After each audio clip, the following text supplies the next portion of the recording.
Greetings and well met, everyone, and welcome to the Angry Chicken, a podcast about Hearthstone, Heroes of Warcraft. I'm Garrett Weinzerl, and I am joined as always by Willie Dills Gregory and Jocelyn Moffat. Welcome back, guys. Yo, what up? Hello, hello. Tuesday show. Yeah, weird night, weird time. Jocelyn was out of town. I was at a concert, so I will be your half-deaf host for the evening. I cannot hear out of my right ear. It is just for show right now. Yeah. And that is conveniently the speaker that I normally come out of, so. Yeah, exactly. I have my hosts on stereo instead of mono. Do you really? No, I'm completely joking. Like, that's the weirdest thing I've ever heard. I like to be like, what? Huh? Yeah? All right. Yeah. I would not be able to deal with that at all if that was actually how it worked. Like, if Skype came in, it was like, oh, we'll just, three-person call. We'll just put one in each chair. It makes a lot of sense. No, it does not. It's like you're sitting around a table. But it's not at all like that. No, not actually really whatsoever. So when I went to school for audio production, this is a little bit tangential right here, but... Wait, before you say whatever nerdy correction you're about to, you have to push your glasses up with one finger. What? I said, however, before you correct us... yeah, you got it. Yeah, there you go. I went to audio school... There it is. So the reason human beings can tell where things are based on the sound that they make is the timing between when the sound hits your right ear to your left ear or left ear to your right ear, right? So if you guys were only in one ear or the other, it would literally be the weirdest, it would be like an acid trip. Like, you need to have, your brain needs to have that moment of hearing it from one side then to the other, and then goes, oh, it's over there. Like, if you don't have that, you actually might, that could be some sort of Chinese torture or something like that. So that could be like, what happens when a hardcore band named Turnstile opens for the band you went to go see, and it was so loud it blew your leg hair off? You're probably going to go insane at some point now, because your brain is now totally confused about where things are in the room. That would explain what happened. I'm not even kidding. My body hair shook. I am not apparently 17 anymore, guys. I can't. No. I used to make fun of the people who went to these shows and wore earplugs. And last night I was just like, no, you guys are the smartest people in the room. Well, I played in bands forever, and I just always wore earplugs because I was super afraid that I was going to lose my hearing. And guess what? I still lost my hearing. So, there you go. Wear earplugs, kids. That makes sense, because if you're in the band, you're playing with that, and you're in front of that loud crap literally every night. Every night, yeah. If you're going to a show, 1 or 2 shows a month, if that. I mean, I felt like it wasn't that big of a deal, but it's not really. But it is. If you are someone who's a fan, over time it does affect you, because you're okay. Excuse me. The cilia in your ear, when it breaks, it does not heal itself, right? So when you take hearing loss, like hearing damage, that is irreversible, at least at this point in time. With modern medicine. Yep. They literally break in half, and then your ear thinks that it's hearing that frequency all the time. That's why you get the ringing in your ears and all that stuff. Yeah, that's what's going on in my right ear right now. It's loud. I will say, though, haven't slept this good in a while, because I couldn't hear Jack last night. It was great. You just lay on the side that can hear, and it's like totally silent in your house. Yeah, it was great. It was absolutely wonderful. Anyway, welcome back. Another Angry Chicken. That is why we didn't have a show last night. 2 of us were out of here. Dills was streaming up a storm, though. I did. I streamed. I stayed up way too late. Now I'm tired as hell. Stayed up late. Got up early. Now I'm super tired. Yeah, Jocelyn was like, I saw a tweet from Dills when I was going to work. I think he might have been up a little on the late side. I was playing. I switched to heroes at some point, and then Tezande donated to my stream randomly, and I ended up hanging out for a little while longer. If you don't know who Tezande is, he's streaming Hearthstone now too. But he's also the Chocolate Rain guy. Oh, Tezande. Tezande, yes. That's amazing. Yeah, it was totally unexpected, but apparently he was watching the Heroes games. He's super into that game as well. I wish I could say that I had been donated to by Tezande. You could one day. Just got to stream a little more, and apparently late at night. I still remember my roommates in college calling me into the room, being like, "Dude, watch this," and then putting on Chocolate Rain. One of the best videos of all time. It was damn hilarious. You got to see. Have you ever seen Trey from Green Day's parody of that? I have. Yeah. He actually, like, I was golfing with him question. right after he did that, and he was so excited about it. He was like, this is the greatest thing I've ever done in my life. My Chocolate Rain parody video. That's wonderful. And Jocelyn, thank you for that color commentary. Anytime. It's what I'm here for. Wonderful, wonderful. Well, welcome to another episode of The Angry Chicken. Before we get started, I did want to remind folks, if you are currently going to Penn State, I'm going to be on campus next Tuesday giving a talk. It'll be on April 14th at 6 p.m. Eastern Time in the 104 Thomas Auditorium. So come on by and say hi. It'll be fun. I won't be there. I know you won't. No, I'm not going to be there. It's actually either, not as far for you, Jocelyn, as it normally would be to come see me. But It's not. That's true. But I still have, work. Lame, I know, but... or you're just a bad friend. Oh, One of the... throwing the bad friend Yeah, card a good down. friend would get on a plane and travel to go see their friend give a talk about podcasting. But I listen to Garrett talk about podcasting all the time. I know. Pretty much on a weekly basis. It's amazing Yeah. how much I talk about podcasting as opposed to the subject of the podcast. We should probably talk about the subject of the podcast pretty soon. We should, and because it's not like there's any news this week. Good news, everyone! Guys, it has happened. At least 1/5 of it. 1/5 of it has Yeah, happened, 1/5 of it has happened. Black Rock Mountain is here. Black Rock Depths, the first wing, has released. And we've got 6 shiny new cards, 3 of which are seeing a lot of play. Yeah. Yeah, they're all over the place. Yeah, the game's gotten real weird, real fast. And I'm a fan. I'm a fan of where it is right now. The meta is super fun. There's so many different decks you can run into. I feel like there was a time where you only saw like Face Hunter or something, or you only saw there's a lot of Druid. That's kind of problematic, I guess. Still a lot of Face Hunter. Yeah, but I feel like it's just less than it has been, because now it's like you'll run into, like, I play a Face Hunter maybe 1 out of 5 or 6 games rather than, Constantly. 2 out of 4 games or whatever. Like, it was something crazy before. And now you're seeing like mill decks, you're seeing all kinds of weird slow control-y decks. There's just a lot of, there's like 20 to 30 decks, viable kind of decks that you're seeing right now. And that's never been true in the game before. So it's cool. It's good stuff. Yeah, it's not too bad. I mean, I'm trying to, I don't know if I'm remembering it correctly, but this feels a whole lot like Naxxramas to me, because it was a small introduction of cards, but it seemed a majority of them had a pretty large influence on the game. And I've seen this mentioned on our Reddit and on Twitter, so I feel like I'm not crazy. Maybe I am. No, I mean, you're not. Yeah, it's like a drip feed meta change is what we're going to get over the next month, essentially. Yeah. But there certain weeks will be more, like, we're not going to see the dragon decks until all the cards are out, right? Because you're still waiting on a couple of dragons, essentially. Right. I mean, right now we're waiting on all of of the dragons. Yeah, right now there's no dragon decks yet. No dragons have been introduced to the game yet. No dragons in the first week. Yeah. But I think, you'll see. Well, actually, Paladin gets theirs on like the 3rd or 4th week or whatever, and that's when you'll start to see Paladin dragon decks. Yeah, because at a glance they seem like the most equipped to just come out of the dragon cage swinging. Yeah. But like the last week actually has, I think, 2 dragon cards in it, so you're not really going to play an all viable dragon deck until then, which is kind of odd that they did it in that fashion. I kind of would have maybe wanted to see Thaurissan saved until the end, because that would be the card that like impacts everybody, right? Yeah. I love that it's out, though. Don't get me wrong. Yeah, I think it's kind of cool that they're like ending on a really, really strong, like, here's all the dragons, and like, it's the end, it's the finale sort of thing, and that's when we get all our big dragon decks. I think that's good, instead of having it all at the beginning.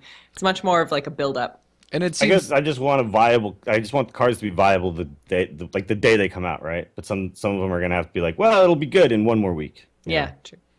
Yeah, and that's really hard when you do a drip feed like this, because I can't imagine there's really any way to make the rollout perfect.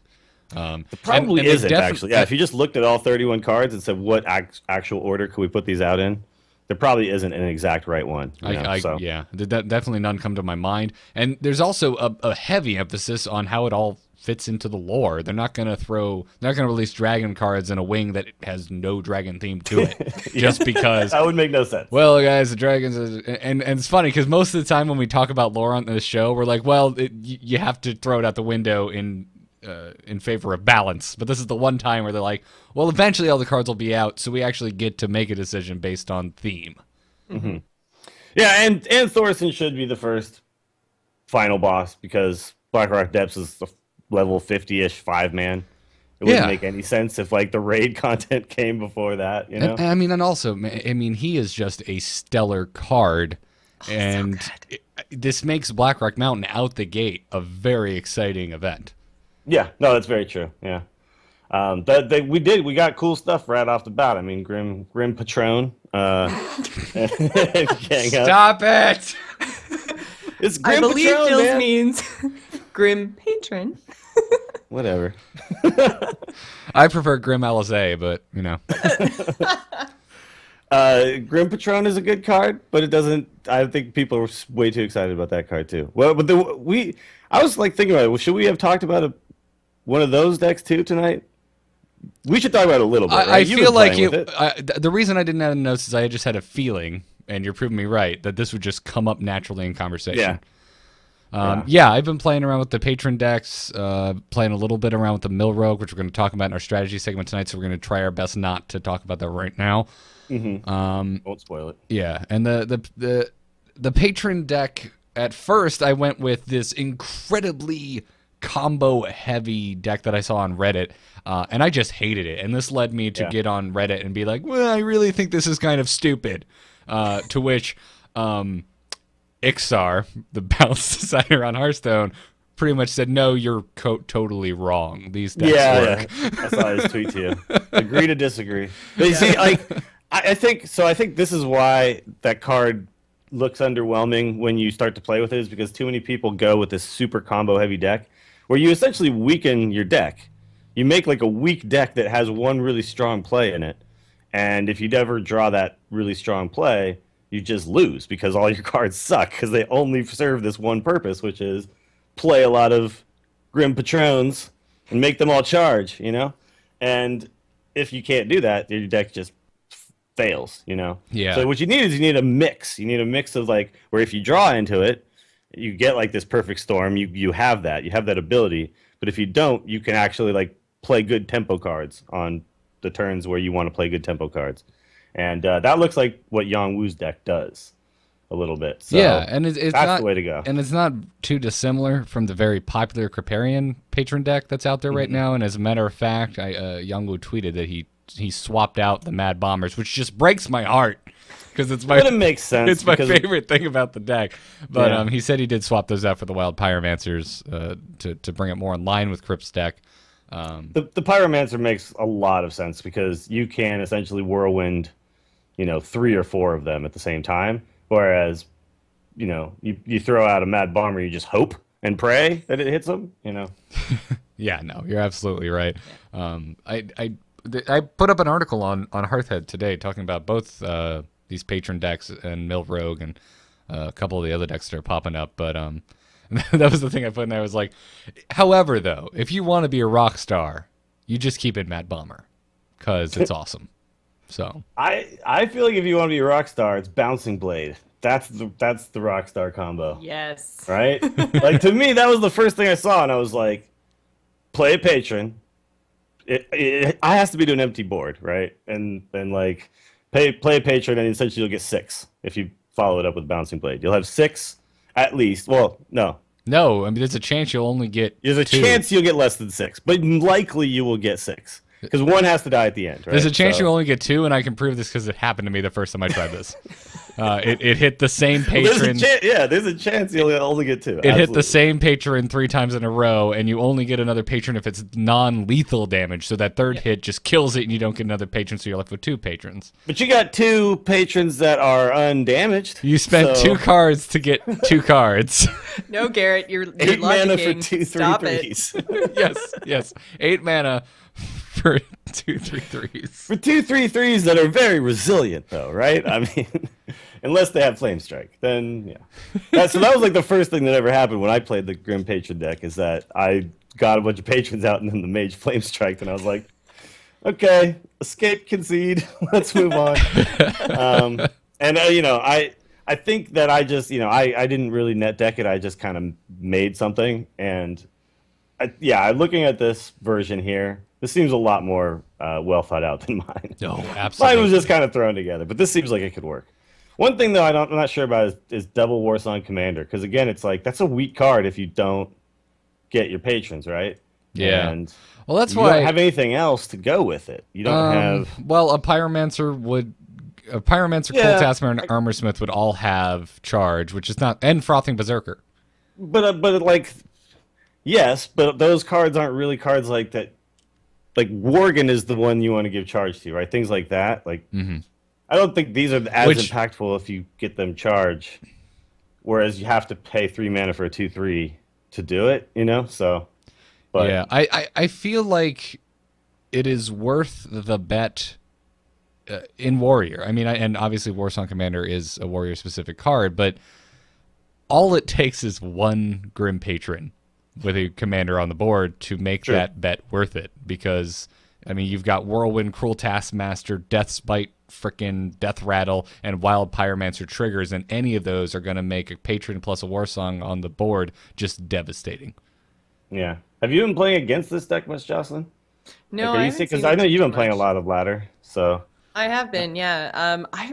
Every single person I come up against has been a druid, which, I mean, I'm playing druid this season too, so I can't get too angry. But I love the druid deck that I'm playing, but it's just been mirror match after mirror match after mirror match. And I haven't played, obviously, Easter Sunday, I was doing family stuff, and then yesterday I was traveling, so I didn't play Sunday or Monday. It was pretty much just like right after, I guess, Thursday, Friday, Saturday, I played a ton, got up to rank 12. And then haven't played really since. So it was druid everywhere because Emperor's so good. Yeah, like Emperor makes you really good. Yeah, I'm sitting there with 4 to 6 cards. I play it, and then all of a sudden I've saved myself 4 to 6 mana over the course of the game. It's just, even if he dies first turn, which he doesn't always, I'm just like, oh man, everything I have is big and costs a lot of mana, so it's the best thing ever. Does he feel like pre-nerf Nat Pagel to anyone else? No, I think he's fine. Well, yeah, no.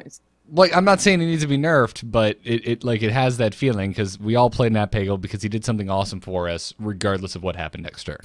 Well, okay, but I think Nat Pagel though got played in even aggressive decks, you know. And I think this is the big difference is that Thaurissan is just too late for aggressive decks, so you're not going to see him in aggro. So you're only going to see him in combo and control. And to me, that's fine. Like if a card is in every deck, like what was it, Novice Engineer, you know, like that type of thing. That was in aggressive decks, control decks, everything. Then it was a problem. But I think right now we actually don't have any specific card that's just in every single deck, whether it be aggro, control, or mid-range or whatever, you know. So in that sense, he's okay. We still have a really, really big, especially now, variety of decks. There's a ton of different decks being played on ladder. Like it's not like having any of these cards is really funneling people down to only a couple of choices. So I really don't think cards become a problem until we're seeing just the same 2 or 3 decks on ladder, and that's just not the way it is right now. So it's definitely in a lot of decks. I think it was in oh shoot, I can't remember off the top of my head what the name of the tournament was this weekend, but there was I think Callum tweeted out 27 out of the 40 decks had the Xfinity thing or whatever, the ESL I think that was Xfinity thing. Yeah, it's because especially at tournaments you're gonna see it because tournament players tend to play more control decks. Yeah. Although everyone was playing Face Hunter in that tournament too, but I think it's okay because I also feel like cards like Thaurissan actually, to me, make Dr. Boom less terrible because, you can... Yeah, Dr. Boom on turn 7 is still really good, but when you've manipulated mana enough, it's easier to answer things, and there's just so many more cards that are so powerful that it's not just who draws Dr. Boom first. It's well, I drew Emperor Thaurissan, you drew Dr. Boom. It's kind of okay. It evens out a little bit. It's still going to come down to us, playing better than the other guy. Mm-hmm. So more good cards has made... the card I thought was completely ridiculous, okay. And I was one of the things I said, that's the way that they could fix it, is just make more good cards, right? Yeah. So, true. Yeah. But yeah, it's, I guess, so Freeze Mage, Druid, Handlock. Control Warrior. Yeah. Pretty much any deck that's a little bit slow. Priest is going to play it. Any deck that's going to try to draw a lot of cards and stuff is going to play Thaurissan. You can play Thaurissan turn 6 and combo turn 7 in Druid. Because if you have both pieces in hand, you know, Force and H is 5, Savage Roar is 2. So you can literally go Thaurissan into combo now on turn 7. But he's a fine card. I don't think he's overpowered. He's very good, but I don't like he doesn't just straight out win the game in the way that I thought Dr. Boom was doing before. So I love him. I probably played more Druid than anything else since Blackrock Depths came out. I didn't like put it in the notes, and I didn't write about it in my article because it's hardly different at all. It's like, well, it's the same fast Druid, just take one thing out and put in Thaurissan. Yeah, it was kind of it wasn't an interesting conversation to have, and I wanted to really dig into these new type of decks that were showing up. Well, the one that I'm playing is like Toshli, Violet Teachers. It's very much like Token. And cool! So fun. I love Token type deck. I'll need to get that deck list from you because it's my I love. And I have decks. golden Violet Teachers, so I just like fill the board with gold, and I have a great day. Even if I lose, it's a great day. It's the least it's shiny. Got that bling bling. Exactly. Makes me so happy. Oh, that's just great. Real quick, because Molten Core releases Thursday. Mm-hmm. What card or pick one card? One card are you most excited for? So that's what is that? Druid of the Flame, Blackwing Technician, Imp Gang Boss, Majordomo Executus, or Majordomo. Yeah. Clearly, best card in the game. Axe Flinger and Lava Shock. Oh, Axe Flinger. Oh, okay. So we're gonna see Face Warrior. We're gonna see Burn Shaman or Overload Shaman. Overload, yeah. I think Imp Gang Boss though, man, that card's crazy if you think about it. It's like at worst, unless it gets like Kodoed or something, because it's a 2/4, right? And it's gonna take damage at least once to die. Yep. So it's at least a 3/5 for 3 worth of stats, right?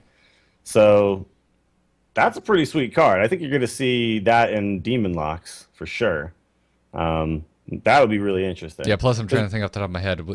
Demon Locks even have a lot of good 3-drops right now. They actually have none. The Demon Lock I was playing, the one that Silent Storm played, so that's the last time I was really playing Demon Lock, had Dark Big Bomb, Game Hunter, that's it, right? and that was it. Yeah. There's literally no 3-drop outside of Big Game Hunter, and that's not a 3-drop. So turn 3 was generally tap, play a 1-drop, or tap, do nothing. I'm an idiot. Dark Bomb's 2. Yeah. Dark Bomb's 2, man. It does Dark damage. Bomb of something? Yeah, sure. I mean, that's pretty much it. Yeah. So now you'll have this 3-drop that I think everyone will have, and it's pretty good. So yeah, that'll be good. It's not going to be in, unless like Zoo comes back. It would be in Zoo, but it's not going to be in like Handlock. Yeah. Again, with Demon Locks, this is going to be another demon that you're going to want to try and play out of your hand, though. Not something you want Void Caller pulling. No, but even if Void Caller pulls it, it's okay. You know? The ones that really suck when Void Caller pulls them are like the Mistress of Pain and stuff like that. But actually, anything it pulls is kind of okay. It's still technically value because you're not paying the mana for it. Yeah. It's just you would rather it pull out a Doom Guard or Mal'Ganis. You want. Yeah. You want Mal'Ganis. You want Doom Guards. You want that kind of stuff. Yeah. Yeah, I feel like the cop-out answer here is Majordomo because I'm just so excited to screw around with that card. But the card I'm the most excited for in this entire set is Lava Shock, and it's coming out this week. So yeah, you're going to see some cool. I mean, I want to play with that card for sure because I want to play with some of the Overload cards that are kind of out of favor right now and see if we can, because they're powerful cards. They just you pay a penalty, right? So yep.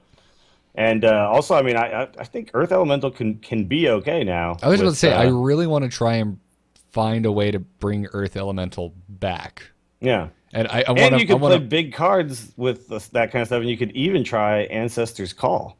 Yeah, you could get real weird, and I could finally try and prove Jocelyn right, and just put so many big threats in my deck that my hatred of BGH doesn't matter. Right now, BGH is never more than a 1 of. There was that brief period of time where there was 2 of, and also I feel like he's not. I don't know. He's becoming less impactful because there's a lot of good cards that are under 7 attack now, but he is still kind of ruining the fun, where these other cards are just not as good.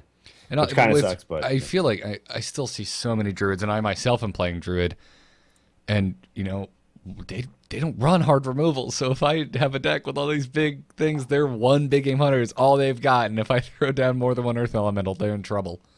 So that's true. Yeah. It's really true. Druid gets behind on board and they can't come back. Their whole thing is they have a bigger minion faster than you. Yep. And then you can never catch up. So if you play like I was playing Handlock for a while, and I was just eating Druid up, and also if you played Face, like I think Druid's back in a lot of ways because Face Hunter kind of slowed down, which I mean, yes, you still see it, but I feel like it did slow down a little bit because Face Hunter just wrecks Druid. And I don't know if you had that experience, Jocelyn, playing Druid, but every time you see a Hunter, it's like, damn it, I guess I lose. Because the whole time you're just trying like to hope your minions stick and then, yeah, it's heal up not with a fun time. Heal up with your 7-drop instead of draw 2 cards. That's not nearly as good, Oh my god, yeah. Whenever I have to do that, I'm always just like, well, I've just lost. Yeah, because that's like almost the only card draw. I run Azure Drakes, but a lot of Druids don't. So you got Wrath, Azure Drakes, and Ancients of Lore, and that's it. Yeah. And if you have to heal with it, it's like, well, I'm out of cards now, and it sucks. So that's that. I think Face Hunter might be like I was playing it last night on stream a little bit. I think it might be the best deck to be playing right now.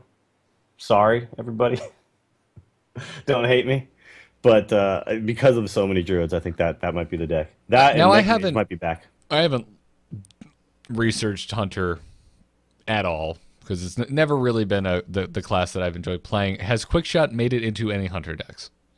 I put it in mine, yes. It was all over the place this week, I think. Okay. Yeah, everybody put it in. Yeah.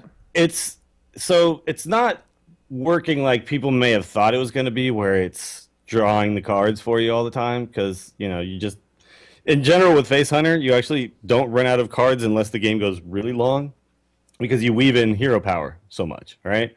So you play like on turn 4 you play 2 mana hero power, turn 5 you play 3 mana something hero power, and then after that the game shouldn't last much longer if you played it correctly. So like it's not being played out of an empty hand, but it's still just 3 damage that can go over a taunt. So in that respect, I think it's fine. I'm not sure if it's necessarily going to always be around. I think it might go away because it's not as impactful as everybody thought it was going to be, but it's still fine. I'm still using it and I'm doing okay with it. Cool. I just went down to 1 Glaive Zuka and 1 Worgen, I think, was the only changes I really made. Gotcha. So is Lava Shock your pick, Jocelyn, for Molten Core? I don't know. I think Axe Flinger makes me excited. Axe Flinger. Yeah. Yeah, I'm looking at the current, like Crypt's Patron Warrior, and there's the only thing that costs 4 mana is Deathbite, and I'm like, I could see maybe weaving Axe Flinger into a Patron deck because it's already got all of these self-damaging absolutely things going on in it. I'm just not sure what I would remove, because on the higher end of the curve, you've got Grim Patron, which you're not removing. It's the whole point of the deck. You've got Lotheb, which is always hard to find a reason to remove.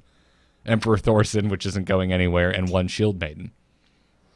Yeah, I might go down to 1 Warsong Commander, maybe. And, actually, what you were talking about earlier. That's thinking of putting Axe Flinger in. That's a good argument that I agree with for going down to 1 Commander. And I might even consider dropping the Shield Maiden if the one Axe Flinger feels really good. Like if it feels really good, I would consider cutting Shield Maiden because you already have Shield Block to gain armor, and yes, Shield Maiden's a 5/5, but you have 2 5/5s already right below it. I don't know. I don't think it's doing well. And if the whole point is really to kind of like overwhelm and speed up your deck, then if you're going to put in Axe Flinger, then you might want to take Shield Maiden out because it's just so slow. Yeah. Like if you're going to pay 6 for a 5/5, you'd want it to be Emperor Thaurissan, right? Yeah. So. But yeah, I mean, those are all those. That's always the question. In my deck, I was still running Piloted Shredder because I was like, this card's just too good. How do I not put this in? So that was my other 4-drop. But yeah, I can see why. Yeah, that wouldn't be in. But yeah, maybe one Warsong and then the Shield Maiden, and then chuck them in. Good to go. Yeah. Get some face damage. I'd even be tempted to try without commanding Shout, but oh man, when you get that off with the Patron, it's just just see, disgusting. That's right now, because if you're gonna run Wild Pyromancers, you really need that, because your only other real spells are Interrage, Execute. Whirlwind is gonna do 2 damage to everything anyway, so it's gonna kill all your stuff. And then Shield Block, and that's it. Yeah. So you kind of need that 1 extra spell, I think. That you can commanding Shout and then Whirlwind, and don't kill all your stuff if you play commanding Shout. So. Plus, it wrecks people when you play it and then just start running your Grim Patrons into things. Because you could, like, I was playing, and sometimes they'll play things that have 2 attack or less, right? And then it's cool because you can just keep running them in and gain another one. It has charge, run another one in. But if they don't, Commanding Shot allows you to do essentially that same thing. You can run one in and it doesn't die, and it makes another one. And you can run into anything.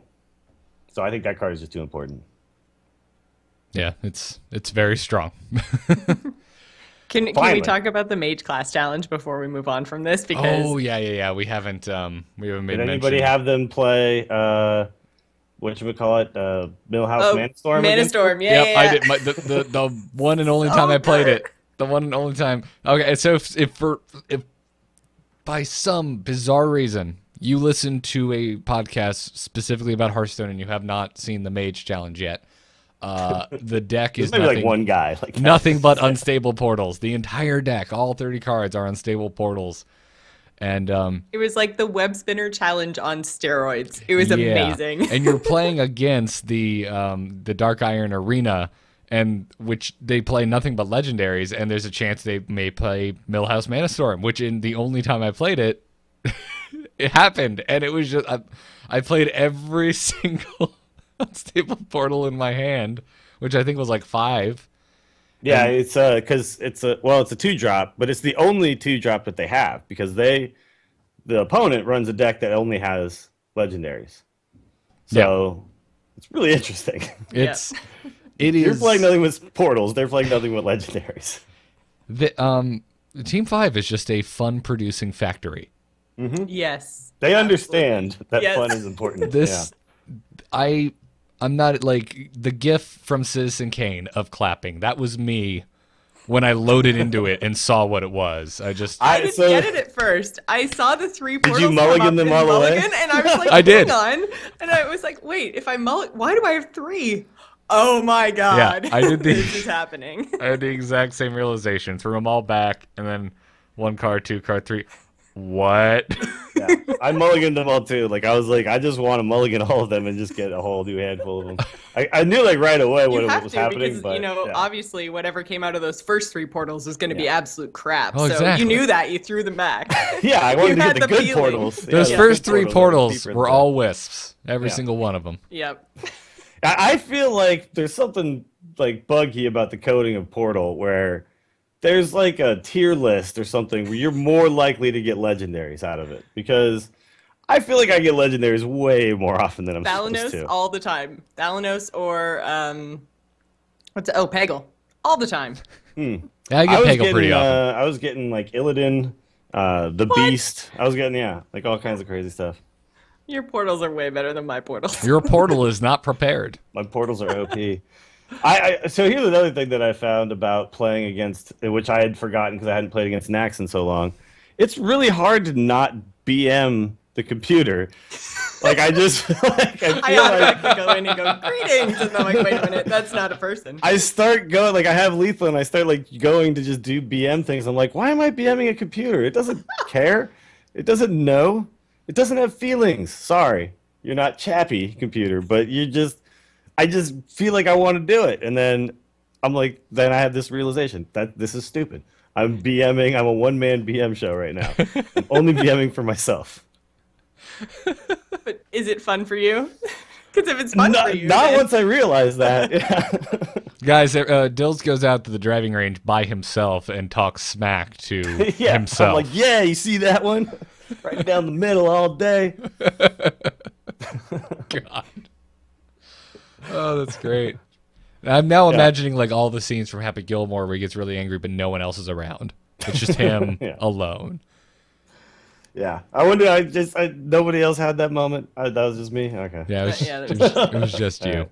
All I do is say hello, and You say hello? Well, hold on a second. At least I'm not saying hello to a computer. So Jocelyn, you're polite and social to the soulless computer. You say hello to your vacuum cleaner before you like clean your house, and your stove before you make dinner.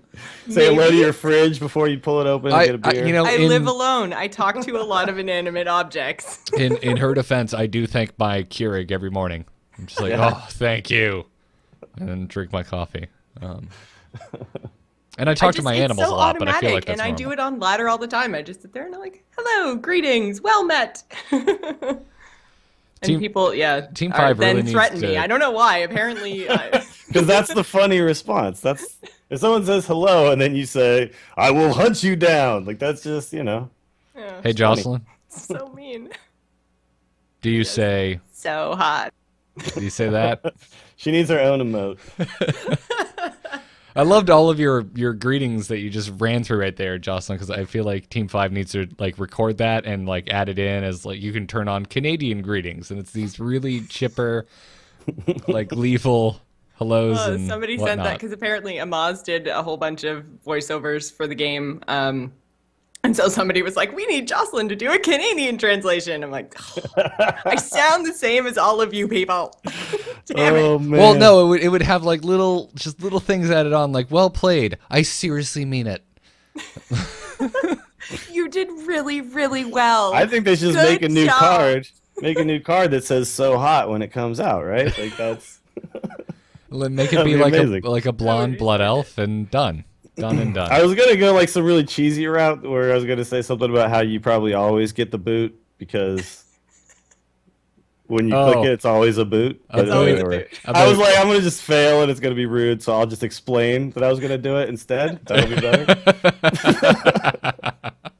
Even when you explained it, I didn't get it at first. For a second, yeah. Oh man. You're like, I thought you meant because I was just so nice that they put some special coding in the game for Canadians where you just always get the boots. you always get boots. Apparently, because It's always a boot. But no, now I get it. Yeah, thanks. apparently because Dills broke the game, they did add the golden turnip though. The golden turnip is not according here, to yeah. Young Woo, there is now the golden turnip in the game because Dills beat the game with 3 boots. Well, here's the thing. They also were nice enough to give me to put a carrot in front of me that I'll never reach because you can apparently only get 1 turnip.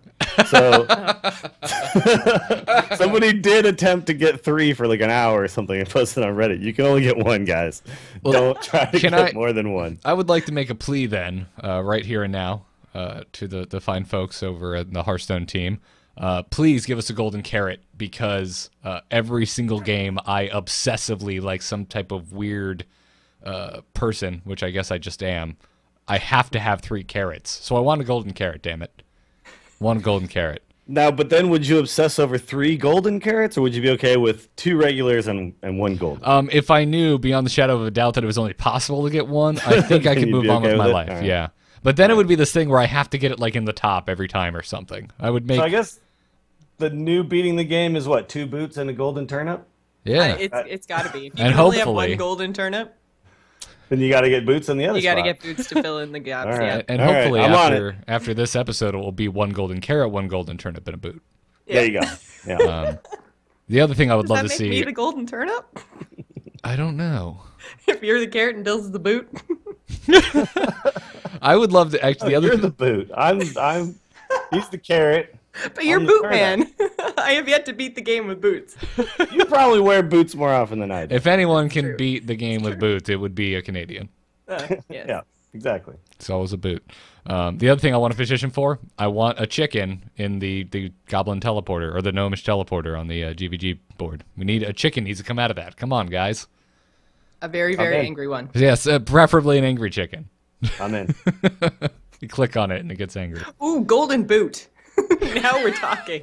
Oh damn, golden boot. Yeah, man. just give us golden versions of all the things, and then that's beating the game. Done and done. Dills, you also wanted to talk about the Bane of Doom fix, which I'm going to. I'm afraid to like admit this, but I didn't know it was fixed and didn't know it was broken. It was So it's not that it was ever broken. It's just it had this very specific list of demons that it could get. And the best one that it could get was the 6/6 for 6, right? That was the top of. That was like the best one you could get. Otherwise, you were getting like Void Walkers and all kinds of crap. So it was just a terrible card, right? Now you can get any demon, any collectible demon, I should say. What's not collectible? Worthless imps are not collectiable. Yeah, any of the token ones. Yeah, the spawns that come out of Illidan, are they imps? They're whelps. Right? So you're not talking about. Oh no, like, they're flames, aren't they? They're demons. Yeah, Flames of Azzinoth. I think they're demons, right? But anyway, you can't get those. But you can get everything up to and including Jiraxis and Mal'Ganis. Flame of Azzinoth is not a demon. Oh, it's not a demon. Okay. Nope. Cool. It is just it is a elemental nothing. or something. It is a 2/1 nothing. Yeah. It's a 2/1 nothing? Yes. Well, what is it actually though? It's like a little fiery. It looks like an little elemental. Fiery thing, elemental dudes. It looks like a fire elemental. Yeah. Yeah. All right. So now you can get any like collectible demon, right? So I put one into my handlock, and it's like really good. It's essentially like the 5 mana 4/2 Stormpike Commando, right? Mm-hmm. If you can get more than a 4/2 on average, then it's totally worth the 5 mana in my estimation. And the only real drawback is you have to kill something to actually get the demon. But there was a ton of times where I was getting, and in a deck like Handlock where you can, like, it's slow enough that you can actually afford that 5 mana a lot of times. It was really working well for me, and I was getting Mal'Ganis several times, and Doom Guards and all kinds of crazy stuff, and just outright winning the game with Bane of Doom. So I think Bane of Doom is now one of you can go for it. Yeah, I feel especially in Demon Locks. I feel like if I got any of the Demon 3-drops or above, I would be happy. But anything below would not be too great. Although I guess Succubus wouldn't suck. Well, here's the thing though: the only ones that are below, like the only bad ones, really are Mistress, Blood Imp, Flame Imp, Voidwalker. Yeah. So there's 4, right? Yeah. And then above that is Succubus at 2-drop, and then everything above. Ones, Yeah. Like getting Illidan off of that thing is crazy. Like there's just so many good ones you can get off of it that I feel like it's just totally worth the 5 mana, especially if you're playing a deck that can afford to spend 5 mana on something like that. So. Mm-hmm. Someone actually did the math, and it was a significant increase in value from just the addition of those few more collectible demons because absolutely. they are so good. Yeah, and if you kill something for 2, like you're paying too much to do it. But even if you get a crappy one, like I don't feel like you lose the game because of it. Like I don't think you lose the game because of that RNG. But sometimes you just win the game because of the RNG, right? Like sometimes Mal'Ganis pops out, and now it's just like, boop, and then you click hello, and but like to me, a card that can do that can just outright win you the game sometimes, but rarely loses you the game, that seems like a card that's worth playing, at least one of. Yeah, I just did a quick search on Hearthhead. It looks like there's 16 demons. 4 of those we're not particularly happy about getting, so that means 12 are. So that's 75% of the time. Way more in your favor of getting something that's worth it. Or fitty, one or the other. Or fitty. Yep. But Demon Locks and Hand Locks, do it. Put a Bane of Doom in there. Let me know how that goes for you. Also, if you get Thaurissan your Bane of Doom and you're doing it for 4 mana or 3 mana or 2 mana or 1 mana or no mana, oh my god! If you're doing it for no mana, you've already won. Welcome to Value Town, and you are the mayor!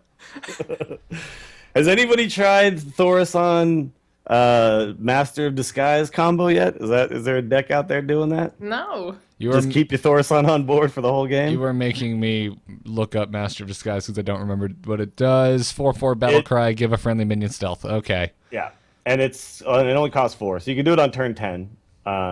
Or if you can get your Thaurissan to live 1 turn, you could do it the next turn. Couldn't you and it never comes out of stealth unless you attack. Okay, that's why I'm like, why don't you just use Conceal? But it's only for 1 turn. Conceal comes out after 1 turn, so this puts it into permanent stealth unless you decide to attack with it.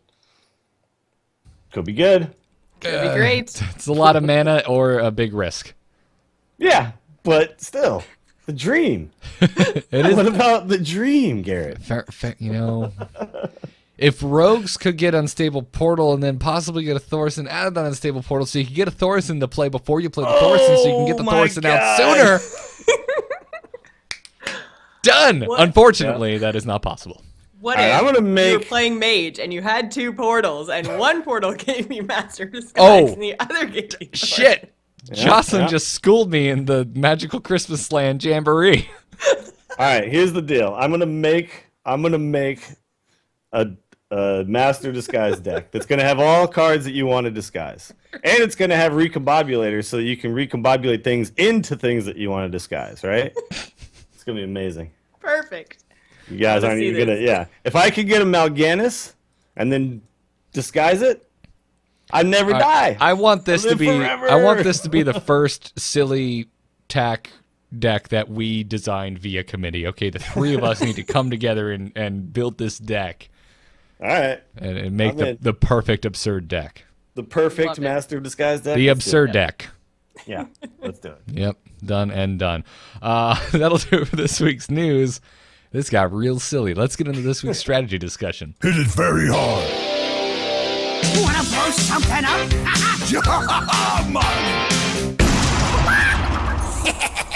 Time to pay! So we asked you folks on Twitter today what deck you wanted us to cover, and there were an obscene amount of suggestions. Too many to cover here. So everyone should go check out the Nourish Thaurissan Fast Druid. Life Coach has been playing that. You can see that over on his stream. Check out the Resurrect Priests. Those are super fun. I love Yangwu's Warrior. We talked a little bit about that. But today, we're going to talk about Mill Rogue. Because it was that and the Patron Warrior. They were like neck and neck. But I was like, let's just do Mill Rogue. Because I'm sure Patron Warrior is going to come up anyway. And it did. Yeah. And this everyone's just going crazy about this deck. I don't think it's as good as some people are giving it credit for, but it is pretty good actually for a mill deck, which is surprising. Yeah. This is unprecedented. I agree with everything you just said. Remember when we were talking about this card, Gang Up, before it came out, and we said, well, there's probably some concoction that someone can make where this will work out, right? And we're like, but we don't know what it is. Well, here it is. I mean, we figured it was a mill deck, right? I mean, it had to be, but it happened on day one, dude. Day one, it was like, all right, Gang Up, Mill Rogue, let's go. And, I feel like it was the Hearthstone hipsters. They were all looking at everyone doing Patron decks, and they're just like, Patron's not cool. Yeah, Gang Up, that's the game changer. Yeah, they waxed their mustaches, put on a vinyl record, and out popped the Mill Rogue. So Mill Rogue's not new. It's been a thing. It just didn't have a tool like this before. And what this does, which is amazing, is when you play Mill Rogue, you mill the opponent, yes, but you also mill yourself, right? So the trick is and in the past you couldn't play like card draw, because if you drew cards and you were making the other guy draw cards, then you actually fatigued first. Yep. So you really wanted to do things like burn their cards, do that kind of stuff. This deck doesn't actually care about burning the cards as much as it just cares about ending up with more cards in your deck than the other guy, right? And then when you get to that last final burst, you play three Cold Light Oracles. That's 21 damage if they're in fatigue, because it goes 1, then 2, then 3, then 4, on and up. And you make them draw 6 cards in fatigue. It's 21 damage of burst for 9 mana. And so it's pretty sick. And then they draw 1 more card the next turn. So it's actually, 28? Yep. So even if you can't kill them with the 21, if you end your turn, they take 7 more, and it's 28. So that's pretty much everyone's full health bar, right? Yeah, it's absolutely ridiculous. And these Mill Rogues are running 2 antique heal bots, so you can win the fatigue race. You can heal yourself, and and there are even cases when you can and should use one of your gang ups on the antique heal bot if you've gotten too low, which is gonna happen. That's how you beat Hunter. Ganging up your antique heal bot and then drawing a bunch of them. I did have a game where I did play 8 antique heal bots because I ganged up twice on antique heal bot. Oh my god! And you just can't lose the game. Like, how do you lose the game if you just heal for 8 times? It's ridiculous. You could literally run out of things to do.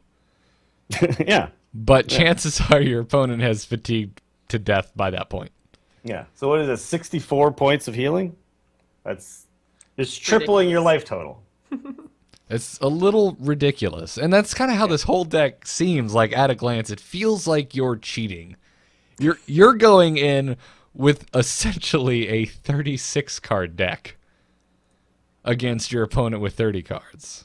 Yeah, and it actually has. So if you look at what it does, and by the way, Mage won by just outlasting, right? Yeah. And then Deathlord, but this, like, you're literally adding cards and outlasting. So you do run the Deathlords and the Cold Lights, but you can actually draw a card. Like, this is why this deck is so crazy. You can actually play like Thalnos and Azure Drake, and it's fine. You couldn't do that before. Like, you could not do that before. So now you actually give yourself a better chance of actually drawing this stuff. Did we link the deck? We linked the deck, right? I did. I'm on it again. Don't worry. Oh, okay. The other thing I meant to mention, like, if you're listening, you're not you don't know off the top of your head what Gang Up is, I'm going to just reiterate what it is. Oh, It's yeah, a 2-mana rogue spell that came out in this most recent wing of, the only wing that's out so far of Blackrock Mountain, and it reads, choose a minion, shuffle 3 copies of it into your deck. So this doesn't like destroy the minion. Nothing happens to the minion that's in play. It stays in play, and 3 copies of it magically are created and shuffled it into your deck in just random locations. Yep. And if this card gets really powerful late game as well, because a lot of times when you get to the late game, you have very few cards already in the deck. So whatever you gang up, you suddenly have a huge chance of drawing. Like I ganged up my Cold Light Oracle on, like, I think there was no cards in my deck, and I ganged it up, and then I was able to just play 3 straight in a row, you know? So yeah, it's a card that gets progressively stronger as the game goes on too. But that being said, if you do not draw Cold Light Oracle, if you do not draw Gang Up, you do not win the game. Yeah, you also Shadow Step is the other thing that helps you work with this, because you talked about that game where you used both of your Gang Ups on the Antique Heal bot. I'm assuming you used your Shadow Steps on your Cold Light Oracles. Yes, yeah, in that game I did, because like at that point, what was happening? Because you can win in a couple different ways. You can win with the big bursty Cold Light combo, or you can win by just outlasting while they draw one a turn or whatever. And that's what I ended up having to do on that particular game, because I was really low on health. So yeah, ganged up twice on Antique Heal bots, and then just kept drawing Antique Heal bots and healing myself. Yep. Yeah, but it's a rough deck. It's a rough deck to play against. It's hard to play, and it's hard to play against. And I'm terrible with this deck. I've had terrible luck so far. I've lost to those that I played against, and I've lost all the games where I played as it. That's how I felt with Oil Rogue. Yeah. Yeah. Rogue, why are they all so much better at this deck than me? Yeah. I'm doing all the things I'm supposed to do. Rogue has really traditionally, with the exception of Beta Rogue, has been really tough. One of the hardest classes to play. Miracle was quite difficult, despite the fact that it instilled rage in everyone, including me. It's still a hard deck to play. Oil Rogue, hard as hell to play, and this Mill Rogue is not a particularly easy deck to take, because, yeah, you're like, what's the rule of thumb with this deck? Yeah, I need a mulligan for the Cold Light Oracle, but that's not enough, even if you have a Cold Light Oracle in your opening hand. If you have 2, if you don't get a Shadow Step or a Gang Up, you're going to play it, they draw 2 cards, you draw 2 cards, it dies, and neither of you are close to actually burning any cards, which kind of defeats the purpose of this deck. You really need your opponent to have 10 cards in hand, because then you can start using saps and vanishes, and now they're removal because they're destroying the minions that are in play. Yeah. It's so there's some weird things though here. Like I know that a lot of people think that like the real terrible thing that this deck does to you is when like your card burns because you draw it with a full hand. And while that is bad, I don't think that that's actually like how this deck is beating people. Like this deck is beating people by just making them draw their full deck before they draw their full deck, and never dying during that process. So like I don't think the strategy to beat it is to necessarily like empty your hand, because the problem with that is sometimes you play straight into their vanish, right? Like you empty your hand and then they vanish and then you burn cards anyway, right?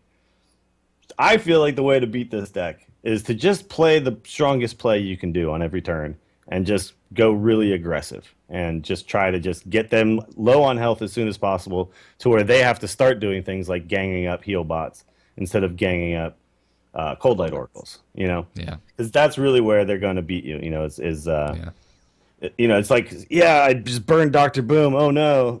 And then on the next turn, you're like, okay, just play all my 2-drops. And then you kind of play right into their hands, So it's tricky, but I think eventually like people are going to realize what the strategy is against it and not go into like full panic mode as soon as they see this deck.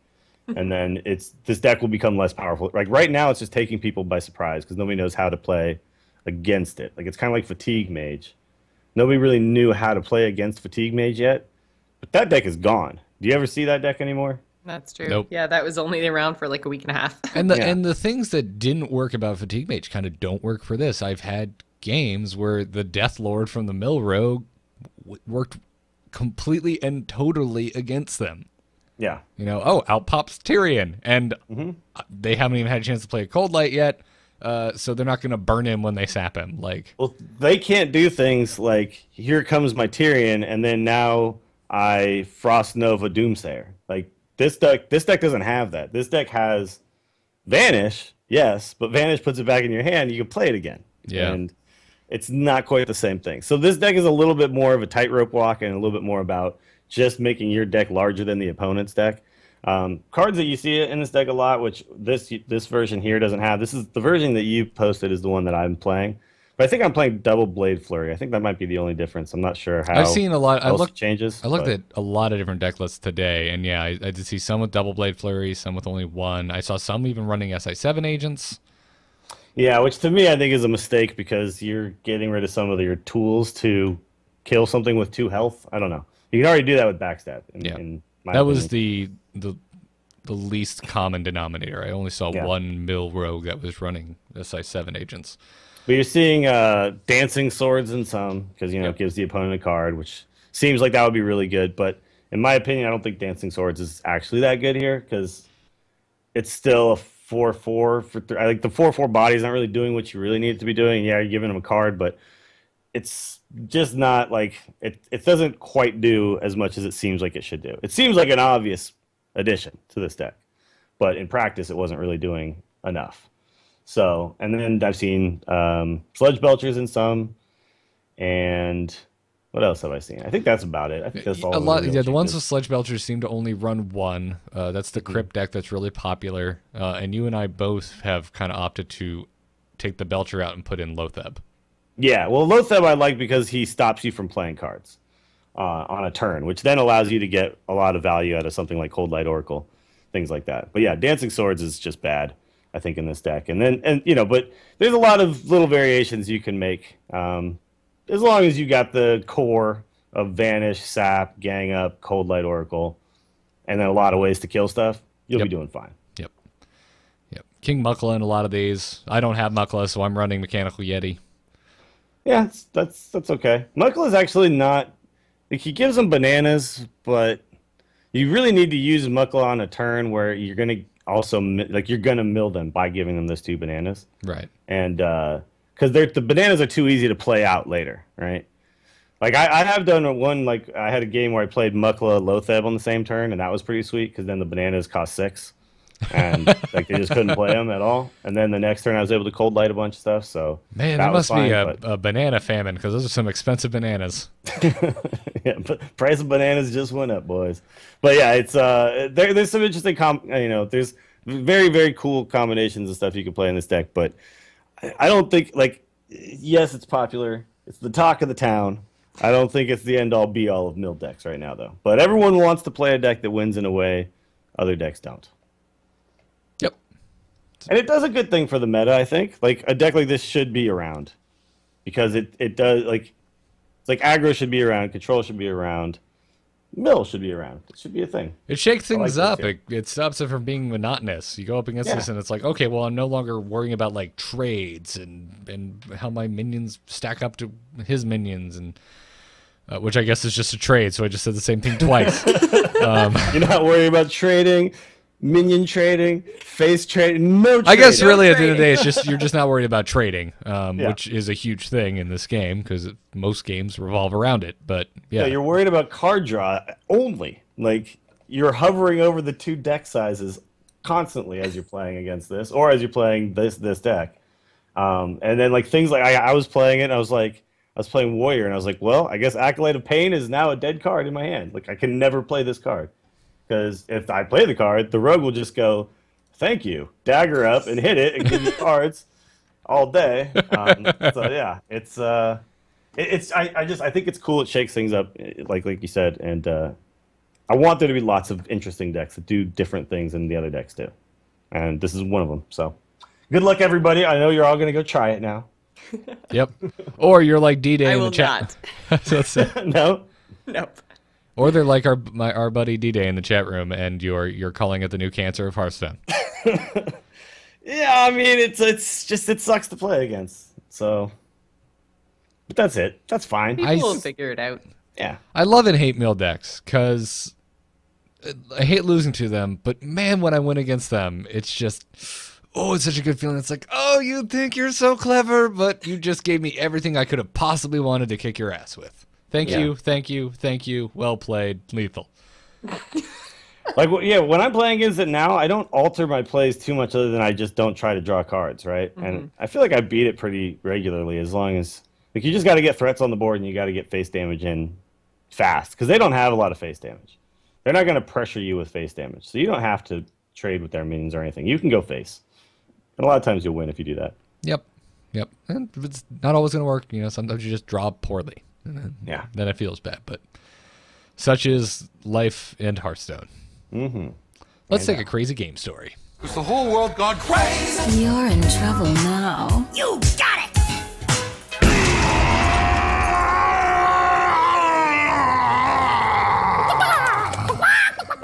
Dude really just needs to pet the chicken and calm down. They were. I see it as they were dancing together, and then you got a little bit fresh with the chicken at the end there. Dills, if that is if that's the noise you make when you dance. No, they're dancing to the song, and then at the end he like maybe gropes the chicken a little bit, and the chicken goes, just a little pat on the butt. Yeah, just a little inappropriate, and chicken loses its cool. Okay, all right, fair enough. I was about to say, man, if you yell like that at dances, I want to hear the Willie Dills prom story. I want to hear it.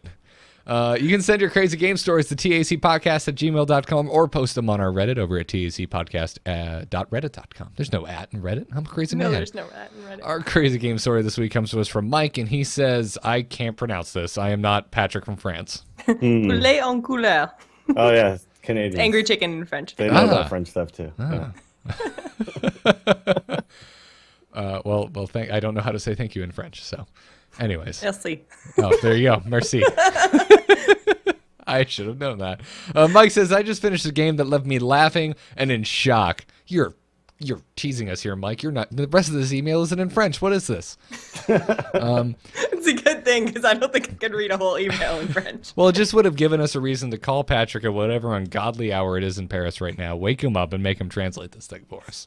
Oh, he's up right now. He's browsing Reddit as we speak. Anyway, Mike continues. He says, it also left me feeling a little bit bad for my opponent, but mostly laughing. I was playing my Control Warrior deck against a kind of funny Aggro Mech Warrior deck.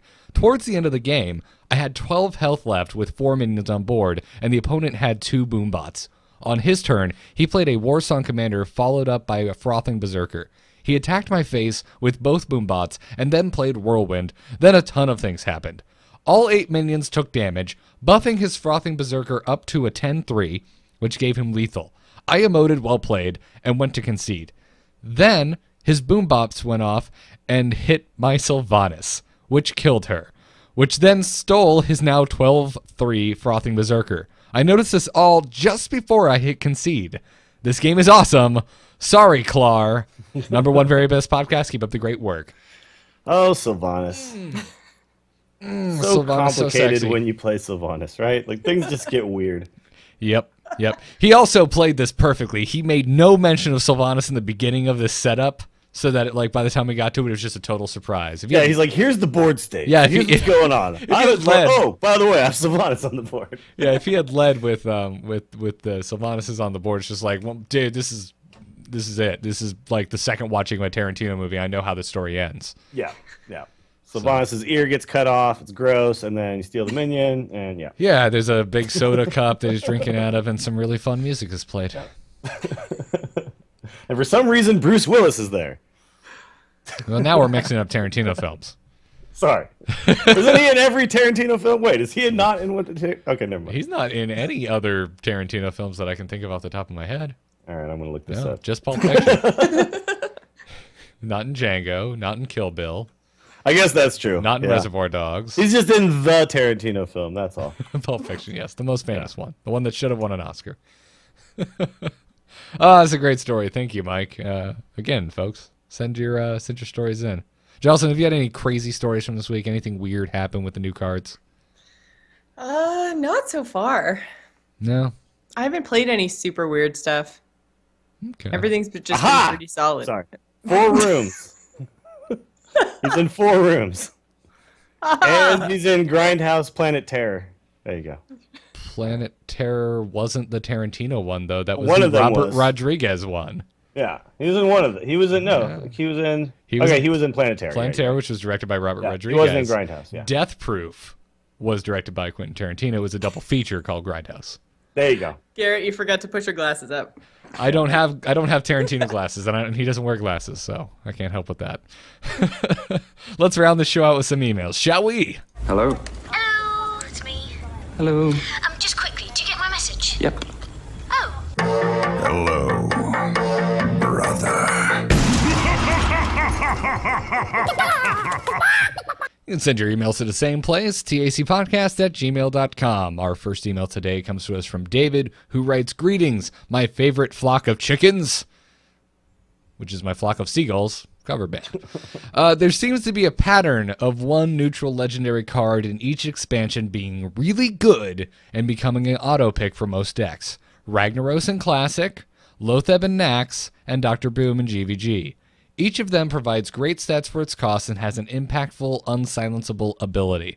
Do you like this trend? Do you think it will continue? It already has. What cards from BRM do you think follow the pattern? Well, it has, and it's Emperor Thaurissan. Yeah, this was from last week, so. No, it's fine. It's still an interesting conversation to have, and I do like this trend. I'm not sure how intentional it is. Well, good cards are going to be like there's bound to be good cards that come out of each set, and then the players will figure out which one is actually the best one. And I don't think that they're intentionally saying like, okay, we're going to make one really good one each time. I think it's just the player base and how the meta works figures it out. And I would argue that Classic, it was actually Sylvanas, but oh, especially That's pre-nerf Sylvanas. yeah. Yeah. Oh, I think Ragnaros isn't like in every deck. It's in some decks. It's not even in that many decks anymore. But Sylvanas is in like pretty much every deck, right? Any control deck, you gotta check a Sylvanas in there. But yeah, I don't think it's intentional. I just think it's the players figure out what the best one is, and then it becomes the staple. Mm-hmm. So, I mean, one key part of his email is the whole unsilenceable ability. Because I know, like, Thaurissan right now, you can silence him, and he's still a 5/5, and you still get, like, his ability happens at least once. Well, that's the thing. The same as Rag, yeah. Yeah. I mean, technically, you can silence all of these guys. It just doesn't matter because the effect has already taken place. Well, you can't silence Nefarian. Oh, because the effect's already... I see what We're you're also saying. talking about good cards. Well, I'm just saying, if we're talking unsilenceable abilities, then Nefarian's the one with the battle cry. I saw that. I'm like, oh, the door's open. I'm going in. No. I'm going in. But that's why these cards are good, is because they impact the board right away. Like the cards that you need to live a turn before they can impact the board, that's the reason why they're not the good cards, right? Yeah. So, like, that's the reason why something like Trogzor didn't catch on, because even though Trogzor is a difficult card to deal with, I just play one Owl or something, and we've taken away all its power, and now it's just a 6/6 for 7, right? Now he's just a minion with an awesome name. Yeah. and like, these cards can't be answered with a simple thing like a silence. And in the case of Dr. Boom, not even answered with a big game hunter, which is like, that's the craziest answer anyway. Ragnaros will have gotten one shot off. A lot of times, though, Ragnaros is like, if it gets big game hunted, it didn't do what you wanted it to do and stuff like that, then it sucked and you paid 8 mana for it. Yeah. Unless it's your Ragnaros. Yeah. Yeah.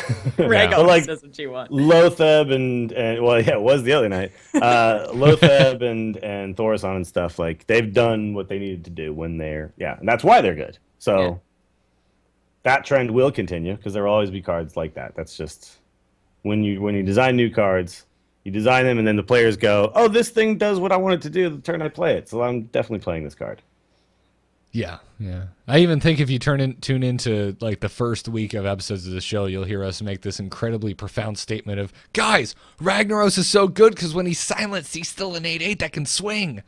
Mm-hmm. Yeah. No, actually, Ragnaros is in the same boat as Thaurissan.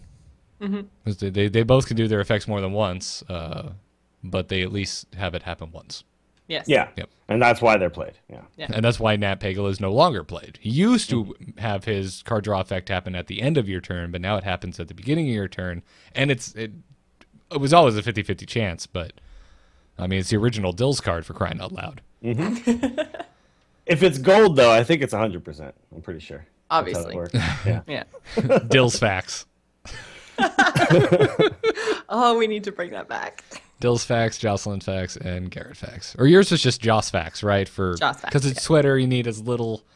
Exactly. You need space possible to get all that factual knowledge in there. Yeah. And now I'm waiting for Twitter or the chat room to catch up because I bet you we're about to see a waterfall of Garrett, Joss, and Dills some facts. Yeah. Yep.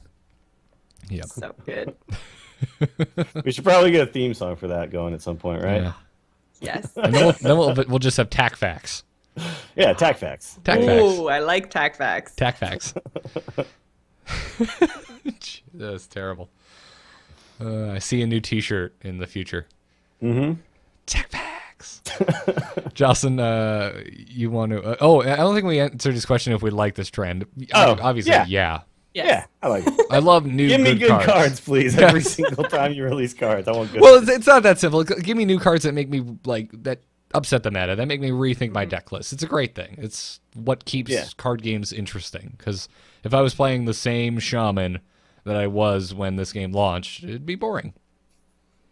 Even though I kind of went back to it this past week. And I don't think that necessarily there's always been like one good card, because I would argue too that, yeah, sure, it was like one really good legendary, but Nax gave us like Mad Scientist and Undertaker and Belcher and all kinds of stuff that's all over the place still. So while one card may look like, oh, that's the big winner, there's a ton of impactful cards in that set, and I think there's a ton in this set, and I think there was a ton in GVG. Like, it's just there's always going to be really impactful cards, but one will always stand out, and that happens in all card games. So it will continue. I do like it. Keep it going, Blizz. Next email, Jocelyn. This one comes to us from Daniel. He says, "Hello there, outraged cockadoodle-doos." I'm glad he added the a doodle doos on there. Yes. Wait. Are we called the Angry Rooster? No, Daniel, you're wrong. True. That's going to be Daniel. No, I'm just kidding. that will be very creative work, Daniel. There's only so many ways you can say angry. I know chickens. We're running out at this point, so I applaud his ability to Although, I think on Reddit somebody actually made a web page you can go to and just generate names for Angry Chicken. If you go to the Attack Reddit, I'm sure that the link is there. I haven't seen this. Oh, you guys didn't see it? I just assumed you guys saw this. Yeah. It's literally just someone made a web page and you just push the button and it generates names for Angry Chicken. Oh my God, this is amazing. Find this link and tell me what it is so I can mention it on the show. I love this, by the way, that people do this. They've started to try and do it on Into the Nexus, and it's hilarious because they all in the same way. It's like, hello, Nexers. That didn't really work. They all have this like self-deprecating humor of some terrible idea for a different name for Kyle and I, and then like calling themselves out on it. It's very funny. It has bled over into my other show. Oh, Mouse Divided getting upset. I know roosters are chickens. I know chickens is the umbrella term for roosters and hens. But I'm just saying, if you want to get technical, we're not called the Angry Hen or the Angry Rooster. The Angry Rooster is actually going to be the spin-off show where it's just Dills and I. Yeah. We get drunk and we retort to angry hate mail. Aww. Yeah, there you go. We get mad. We actually get mad. Yeah, Jocelyn can join, but she has to wear like the roost, go find like a rooster hat, and she has to wear it. Okay, all right. I would wear a rooster hat. We would invite you to be on the show, but you can't. You can't get mad. You just it's not in your nature, so you just don't fit in on that show. I get mad sometimes. All right. Have you played any Heroes games with Jocelyn?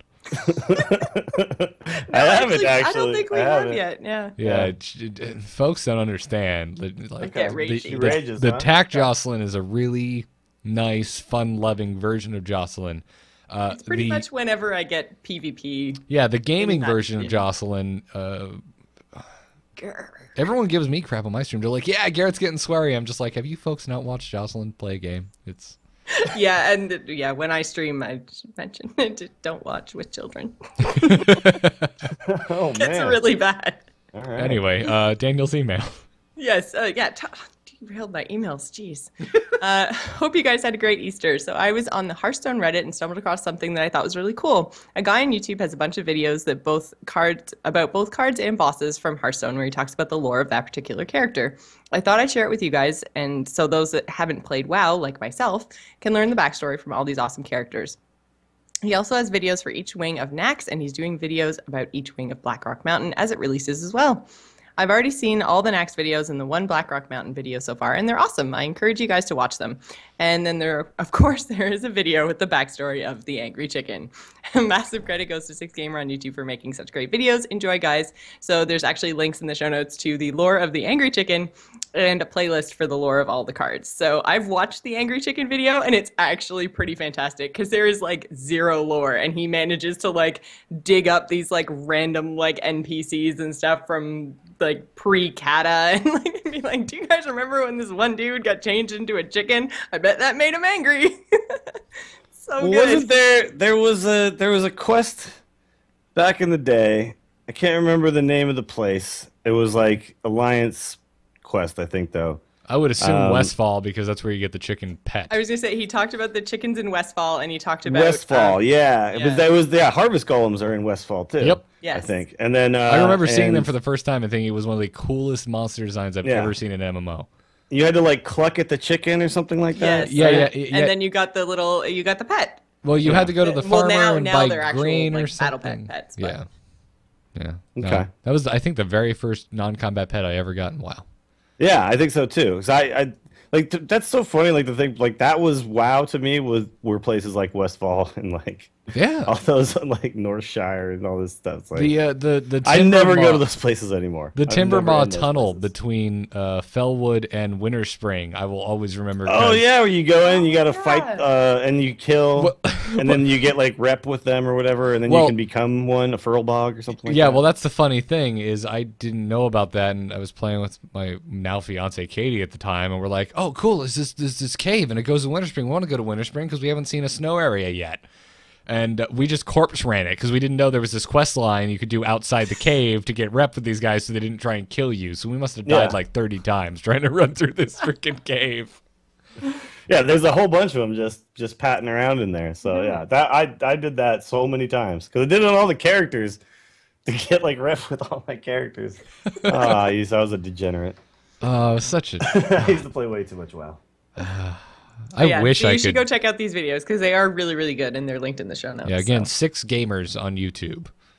I don't know what their actual link is because I just tried /6Gamers and it's a 404. But look them up. I'm sure you can find them. We have links in the show notes over at amove.tv/TAC.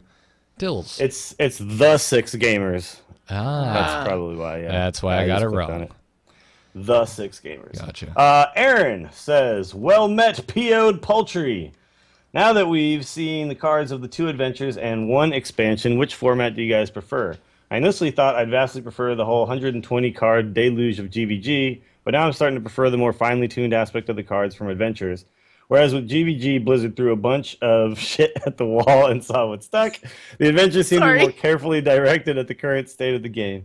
Anyway, enough of my rambling. What do you prefer and why? Absolutely love the show. Keep it up." I love that he didn't want to say pissed off poultry, so he just said PO'd. He PO'd in that part. But he dropped a shit in the... And I meant to edit it, and I forgot. We see shit on the show. It's fine. It's PG-13. We just try to keep out the F-bombs. But every now and then... Every now and then I screw up. Actually, all 3 of us have screwed up on the show. I think we all have, yeah.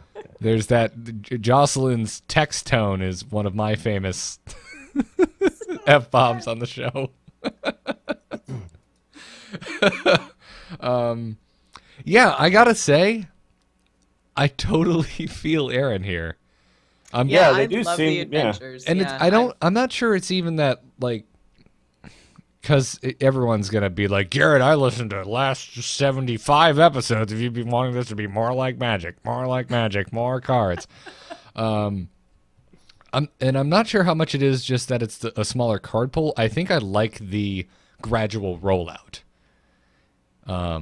Because it really invigorates the community. I'm on Reddit every day, seeing what folks are talking about, seeing how these decks are progressing. I'm watching streams more often than not because when the meta's defined, I'm kind of bored by streams. I know what I'm gonna see. I'll still watch it every now and then to try and up my game, but this is the kind of stuff I like the cutting edge, brand new stuff. So I think that's why I like it. I think I would still like 120 cards. Just give us 6 months of gradual rollout. I don't care. No, well, okay. I like both ways. I'm not really partial to one over the other, and I think both of them have their merits. Whereas 120 cards gives you a lot of excitement all at once, and opening packs, which is really fun.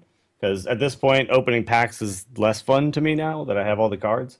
Like I think that literally the only card I don't have right now is Gozrilla, and I don't really care that I don't have Gozrilla, you know?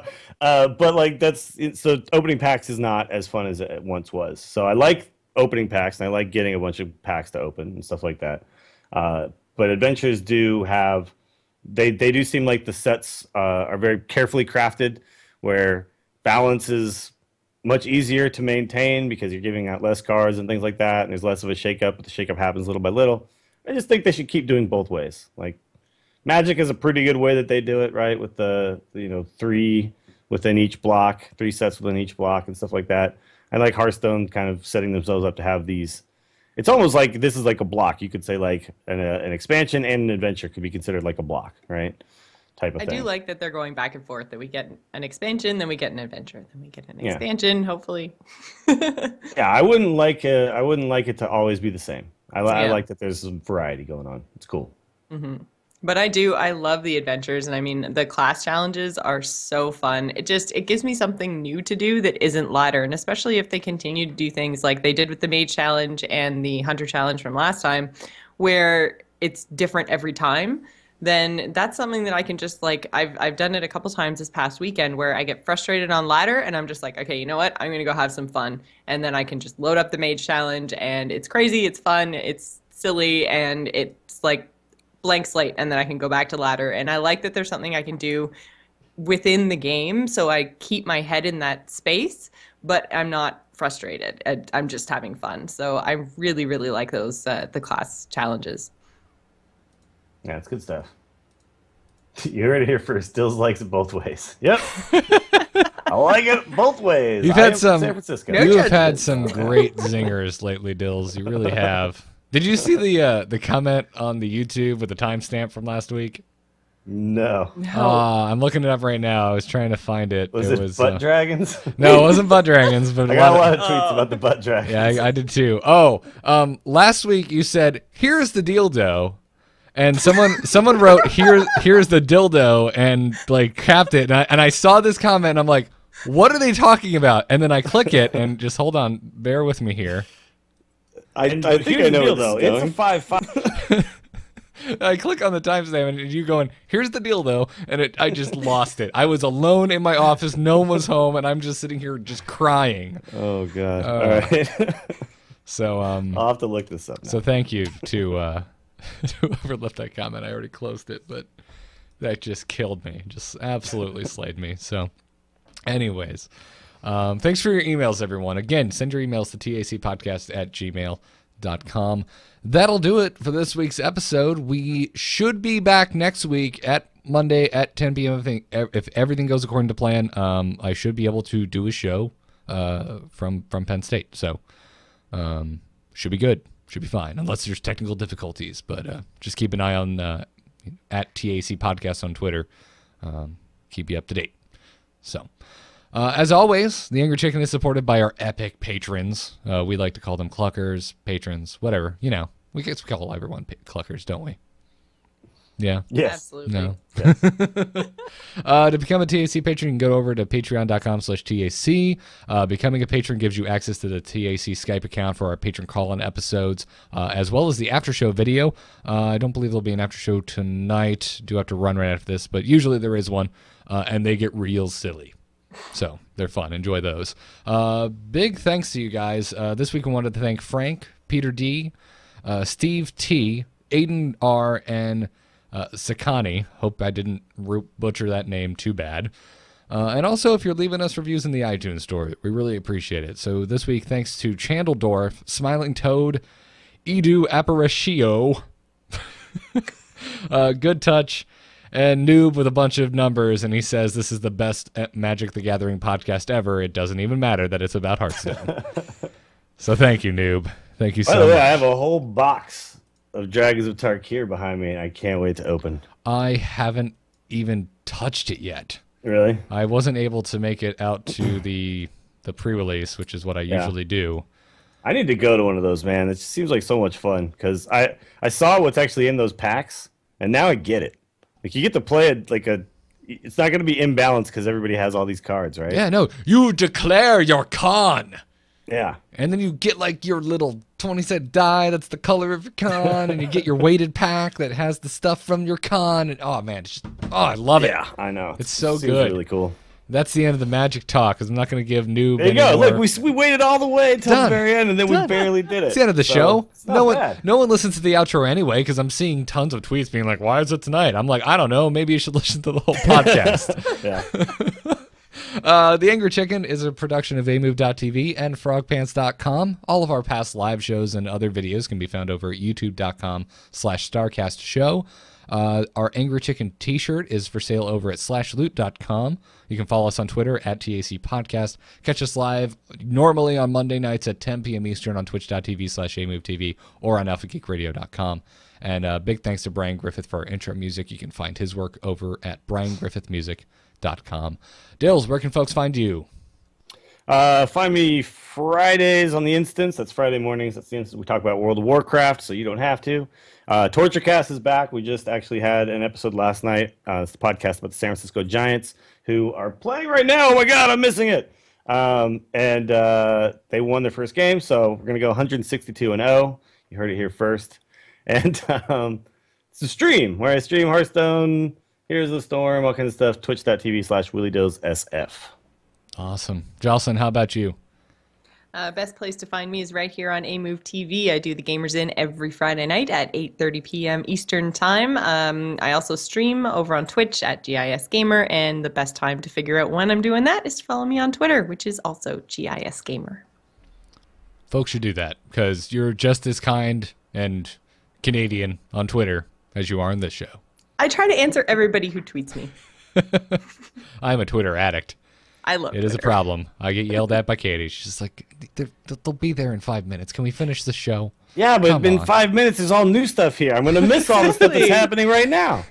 They really want to know my opinion about this sporting event that I'm not watching. Parents just don't understand, you guys. Parents? Or girlfriends, whatever. Yeah, my girlfriend totally doesn't get it. Ooh. You know what that is? So hot. You can follow me on Twitter at GarrettArt, or you can find my graphic design work over at newmoonart.com. I do a podcast about Heroes of the Storm called Into the Nexus with my buddy and hetero life partner Kyle Ferguson. We love ourselves some Heroes of the Storm. And again, if you're at Penn State this Tuesday, I'll be doing a talk at 6 p.m. at the Thomas Auditorium. Check it out.